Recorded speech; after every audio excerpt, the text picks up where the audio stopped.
भी फीके हो गए। इतना फीका कर दिया विरोधियों ने, इतना फीका कर दिया विधर्मियों ने कि जब देखो जब त्योहार आता है और ये अपनी चाल चलना प्रारंभ कर देते हैं। मावा नकली है, दूध नकली है, मावा नकली है, दूध नकली है, और इनकी निगाह में वो चॉकलेट असली है। घर के पकवान नकली, घर का भोजन नकली, भारत की भूमि पर बनने वाला पकवान गुलाब जामुन, इमरती, भजिया, पकोड़ा, खोपरा पाक, अपने घर में बनने वाला गुजिया, पपड़िया, सब नकली है।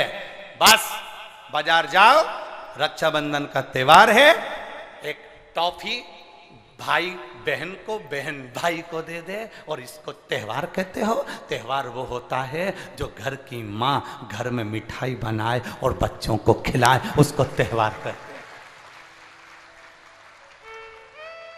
फीका कर दिया त्योहारों को। जो भी त्योहार आते हैं या तो 2 हो जाएंगे, 3 हो जाएंगे, या फिर इतने छोटे हो जाएंगे कि उसमें आप विचार करते रहोगे कि मैं कल मनाऊं कि परसों मनाऊं। बस इसी विचार में पड़ते रहेंगे। और हमारा सनातन धर्म का जो हमारा एक आनंद है, हमारे जीवन का जो सुख है, त्योहार का जो उत्साह है, त्योहार का, जन्माष्टमी आती थी पहले लोग ऐसी जन्माष्टमी मनाते थे, रामनवमी आती थी पहले रामनवमी मनाते थे, रक्षाबंधन आता था पहले रक्षाबंधन खुशियों से मनाते थे, जब होली आती थी होली खुशियों से मनाते थे, दिवाली आती थी दिवाली खुशियों से मनाते थे, संक्रांति आती थी संक्रांति खुशियों से मनाते थे। जितने त्योहार आते थे एक आता था और उसमें उत्साह, उमंगता, आनंदता होती थी। आज के जमाने में इतना इतना बांट दिया, इतना इतना बांट दिया कि त्योहार को भी 2-4 कर दिए तो लोग विचार में पड़े रहते हैं। अब करें तो करें क्या, अब विचार करें तो करें क्या।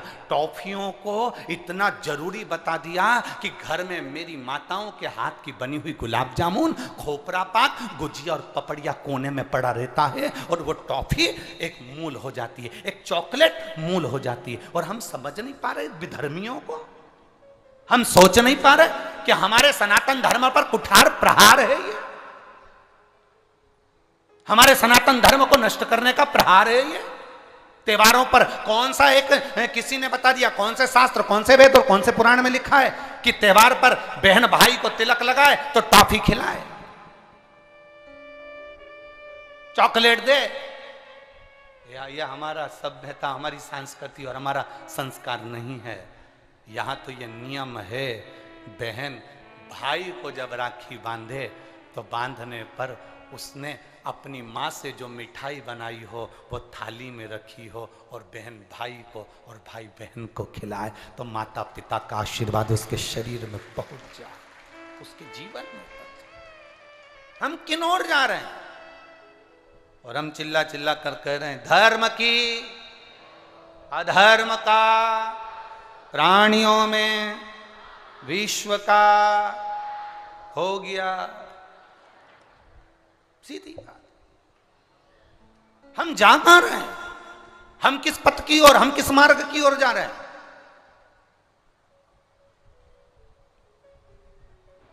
भ्रम में पड़ गया, विचारों में पड़ गया, हम भ्रमित हो रहे हैं। भ्रमित। एक ने कह दिया, सियोर वाला महाराज कहता है शंकर जी पे चढ़ा हुआ जल पीना चाहिए, सियोर वाले महाराज कहते हैं बेलपत्री चढ़ी हुई खाना चाहिए। फिर कहीं का आ गया जिसको सियोर वाले महाराज का विरोध करना था, उसने कह दिया ना जल पियो ना बेलपत्री खाओ, नहीं तो तुम्हारा जीवन ऐसा हो जाएगा। ये विरोध शास्त्र का नहीं है, ये सियोर वाले महाराज का है कि इन्होंने अगर बोला है तो उसका विरोध करना, इन्होंने बोला दुर्वा चढ़ाओ उसका विरोध करना, इन्होंने बोला चावल चढ़ाओ इसका विरोध करना। और दुनिया के लोग उनके झाले में पड़ जाते हैं। हमारा नियम निवेदन है, ना तुम सीहोर वालों की मानो ना तुम किसी की मानो। गीता प्रेस गोरखपुर की शिव पुराण बाजार से लेकर आओ, उसको दिल से धीरे धीरे पढ़ो, उसमें सब मिल जाएगा तुमको जो सीहोर वाला अपनी व्यासपीठ से बोलता है।